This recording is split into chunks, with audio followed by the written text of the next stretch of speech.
Subject Hindi सुलभ भारती 7वीं कक्षा। तो आज हम लोग सीखने वाले हैं चैप्टर नंबर 7 रहस्य। डॉक्टर हरिकृष्ण देवसरे, इनका जन्म 1940 में नागौद में मध्य प्रदेश में हुआ। मृत्यु 14 नवंबर 2013 में हुई। रचनाएं संपूर्ण बाल विज्ञान कथाएं आदि। परिचय। डॉक्टर हरिकृष्ण देवसरे जी ने बाल साहित्य रचनाएं और समीक्षा के क्षेत्र में प्रशंसनीय योगदान दिया है। आपने अनेक पुस्तकों का संपादन कार्य भी किया है। प्रस्तुत कहानी के माध्यम से लेखक ने बच्चों को अंधविश्वास से दूर रहते हुए वैज्ञानिक दृष्टिकोण को अपनाने के लिए प्रेरित किया है। तो अभी देखते हैं लेखक हमें इस चैप्टर के थ्रू क्या बताना चाहते हैं। अंधेरी रात थी, चारों ओर सन्नाटा था। हाथ फैलाए न सूझता था। कभी कभी कुत्तों के भौंकने की आवाज़ सुनाई पड़ती थी। आधी रात बीत चुकी थी।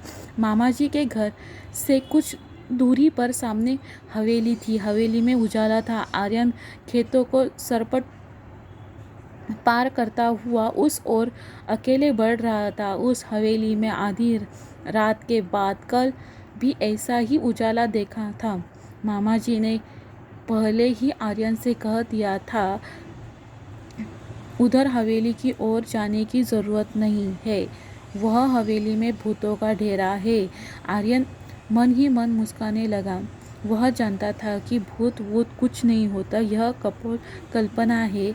कक्षा में विज्ञान के शिक्षक ने वैज्ञानिक दृष्टिकोण की तरह समझाया था। रहस्य पता लगाने के लिए उसने मन में ठान लिया। मामा जी ने कहा था, इस हवेली में पिछले 10-15 साल से कोई नहीं रहता। पहले उसमें एक ज़मींदार का परिवार रहता था। जब ज़मींदार का परिवार ख़त्म हो गया है, उस तरफ कोई आता जाता नहीं। एक बार घिसू उधर गया था। बेचारे का बुरा हाल हुआ था। 3 महीने तक खाट पकड़े रहा। आर्यन करवटें बदलता रहा। आधी रात को उठकर छत से उसने हवेली को फिर से देखा। वहाँ रोशनी थी। गर्मी की छुट्टियाँ बिताने के लिए वह मामा जी के घर आया था। यह एक समृद्ध गांव है। मामा जी के पास एक विदेशी डिजिटल कैमरा भी है। यह बात आर्यन को मालूम थी। मामा जी की एक लड़की थी, उसका नाम था कनिष्का। आर्यन ने कनिष्का से कुछ सलाह मशवरा किया। दोनों बहादुर थे। अगला कदम उठाने के लिए उन्होंने कमर कस ली। अगली सुबह उसने मामा जी से कैमरा मांग लिया। मामा जी को साथ बैठा कर मामा जी का फोटो लिया। फिर मामा मामी और कनिष्का के भी फ़ोटो खींचे। कनिष्का ने मामा मामी के साथ आर्यन के भी फ़ोटो खींचे। मामा मामी जी बहुत खुश थे। मामा जी ने कैमरे की तारीफ के पुल बांधते हुए कहा, रात में मामूली रोशनी में बिना फ्लैश के भी यह तस्वीर खींच लेता है। कमाल का लेंस लगा है इसमें। आर्यन ने कैमरा अपने पास रख लिया। कैमरे पास पाकर आर्यन और कनिष्का बहुत प्रसन्न थे। वे दोनों रात होने का इंतज़ार करने लगे। रहस्य का पता लगाने का यह अच्छा अवसर था। अंधेरा होते ही दोनों घर से निकल पड़े। हवेली सामने थी। अंदर से हंसी और कह की आवाज़ें सुनाई पड़ रही थी। आर्यन और कनिष्का ने पहले चारों ओर ध्यान से देखे, कहीं कोई खतरा तो नहीं। वे दबे पांव हवेली में चले गए। बीचों बीच एक बड़ा कमरा था। उसका दरवाज़ा अंदर से बंद था। खिड़कियाँ नीचे से बंद थी, लेकिन ऊपर से खुली थी। बड़ी सावधानी से आर्यन ने अंदर झांककर देखा। हट्टे कट्टे, मोटे तगड़े, बड़ी बड़ी मूंछों वाले कई लोग पगड़ी बांधे बैठे थे। उनके साथ कमीज और पैंट पहने हुए भी कुछ लोग थे। उनकी आंखों से आग बरस रही थी, आंखें लाल लाल थी, सबके चेहरे डरावने थे। उस समय वे खाने में मस्त थे। कोई हड्डी चबा रहा था तो कोई रोटियां तोड़कर मुंह में डाल रहा था। आर्यन ने उन्हें ध्यान से देखा। उन्हें गले में कारतूसों की पेटी लटक रही थी, बंदूकें और तलवारें भी रखी थी। कुछ लोग लुढ़के हुए पड़े थे। आर्यन ने इशारे किया। कनिष्का ने बड़ी सावधानी से कैमरा निकाला। गैस बत्तियों की रोशनी इतनी तेज थी कि बड़ी आसानी से फोटो लिया जा सकता था। बस उसने फटाफट कई फोटो खींचे और घर की ओर चल पड़े। अगले दिन सवेरे सवेरे आर्यन ने साइकिल उठाई और नारायणपुर की ओर चल पड़ा। वह फोटोग्राफर की एक दुकान थी। सभी फोटो तैयार कर शाम तक वह लौट आया। कनिष्का ने अपने पिताजी से कहा, आप कहते हैं भूतों के पैर उल्टे होते हैं, उनकी छाया नहीं होती, उनके फोटो नहीं निकल सकते। लेकिन कल रात हम भूतों के डेर पर गए थे, वहाँ कुछ फोटो लिए, जरा देखिए तो। उन्होंने फोटो पिताजी को दे दी। वे परेशान हो उठे। उन्हें ऐसा खतरनाक काम पसंद न था। फोटो देखकर उनकी आंखें खुली की खुली रही। बोले, तो क्या भूत इंसानों से जैसे होते हैं? इंसानों जैसे नहीं, इंसान ही भूत है। देखिए ना, इनके पेट सीधे हैं, इनकी छाया भी है और इनका फोटो भी आ गया है। असल में भूत वूत ही अफवाह है।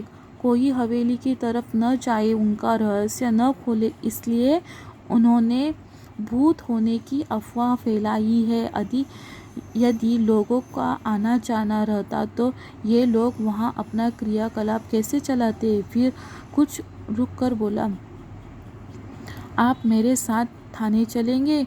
मुझे इस मामले में बहुत गड़बड़ लगती है, आर्यन ने कहा। थानेदार ने फोटो देखते ही कहा, इन डाकुओं के गिरोह ने कई वर्षों से बहुत ही उत्पात मचा रखा है। डकैती राजधानी इनका पेशा है। कई वर्षों से इनकी तलाश ही जारी है। इनको पकड़ने के लिए पुलिस ने अपना खून पसीना एक कर दिया था। शाबाश, तुम दोनों ने बहुत बहादुरी का काम किया है। कहा है ये? आप तैयारी कीजिए, ठिकाना मैं बताता हूँ, आर्यन ने कहा। उस रात भूतों के डेरे पर पुलिस ने छापा मारा। दोनों ओर गालियाँ चली। सवेरा होते होते डाकुओं ने हथियार डाल दिए। उनके कुछ साथी मर गए और कुछ पकड़े गए। गांव वालों ने हवेली में बसे भूतों को देखा तो चकित हो गए। सभी डाकुओं के आतंक से मुक्त हो गई। जिला कलेक्टर ने आर्यन और कनिष्का की बहादुरी के कारण उनके नाम राष्ट्रपति कार्यालय भेजवा दिया। आने वाले गणतंत्र दिवस पर महामहिम राष्ट्रपति के हाथों उनका वीरता पुरस्कार सम्मानित किया जाने वाला है। तो इस चैप्टर के थ्रू हमें कवि बताना चाहते हैं कि ऐसी अफवाहें तो बहुत सारी आती है कि भूत है, ये है, वो है, पर ऐसा कुछ नहीं होता है। तो इस कविता के इस चैप्टर के माध्यम से हमें पता चला ना कि वो हवेली थी और वो हवेली में बहुत सारे डाकू लोग रहते थे। उनको अपना डेरा डालना था। इसके लिए उन्होंने पूरे गांव में ऐसी अफवाहें फैलाई हुई थी कि उस हवेली में क्या है, भूत है, कि जिस कारण वहाँ पर ना कोई आए ना कोई जाए और उनका वहाँ पर डेरा जो है वो वहाँ पर डाल सके। इसलिए उन्होंने ऐसी अफवाहें फैलाकर रखी थी। पर असल में ऐसा था क्या? नहीं, वहाँ पर कौन थे? इंसान थे। और वो भी कौन? जो डकैती डालते थे, खून करते थे, ऐसे लोग वहाँ पर रहते थे। तो समझ में आया। और इस चैप्टर के जैसी एक फिल्म थी। उस फिल्म में क्या था, पिक्चर में, कि एक लड़की थी, वो लड़की क्या करती थी, पूरे गांव में इधर से उधर जाती थी, लेकिन उसने एक दिन क्या किया कि वो हवे इस चैप्टर के जैसे ही सेम टू सेम एक पिक्चर है, सेम उसमें भी यही स्टोरी थी। वो क्या करती थी कि वो उसके पास एक मुर्गी थी, उसको पढ़ाई में इंटरेस्ट नहीं था। मैं वो स्टोरी बता रही हूँ कि उसको उस पढ़ाई में उसको इंटरेस्ट नहीं था। उसको बताया था कि उस हवेली में नहीं जाना है, फिर भी वो क्या करती है, उस हवेली में जाती है और वो देखती है सेम जैसे कि आर्यन ने देखा। उसने भी वैसे ही सेम देखा था कि उस हवेली में बहुत सारे लोग रहते थे, वो भी डाकू लोग ही थे। लेकिन वो गई, वो भी पहले क्या हुई, डर गई, लेकिन उसने देखा कि वहाँ पर वो इंसान ही है, तो वो घर पे वापस चली गई। उसने अपने घर वालों को बताया और वो घर वाले भी उसका साथ देते हैं और जाकर देखते हैं, और उन जो डाकू लोग हैं उनको पिटाई करके पूरे गांव वाले उस गांव से बाहर निकाल देते हैं और पुलिस के हवाले कर देते हैं। समझ में आया आप सभी लोग को? अच्छा, तो आप लोग को क्या करना है, ये पूरा चैप्टर 1 टाइम रीड करना है।